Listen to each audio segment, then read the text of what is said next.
Hey guys, it's Greg from GWA Auto Parts, and today we're going to talk about the AA ignition replacement AC control solenoid that fits a variety of Volkswagen and Audi vehicles. Now, there's something really important that I want to show you with this solenoid that you need to pay attention to before you order it.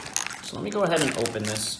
So the Volkswagen Audi vehicles have a variety of different compressors that come on the vehicle. So one thing you want to go ahead and look at is you want to make sure you go out to your vehicle and you take a look at the valve that's on your AC compressor now. Now, you won't be able to see this portion because this actually sits inside the AC compressor, but you'll be able to see the connector, you'll be able to see the end of it, and you'll be able to see that it's held into the compressor with a C-clip.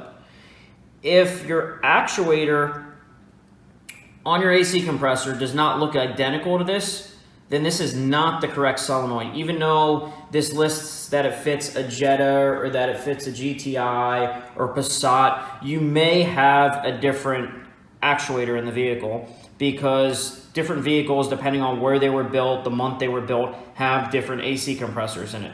So again, you want to make sure the compressor solenoid valve that's in your vehicle looks similar to this, and that it has an electrical connector directly on here, and it's secured by a C-clip into the compressor.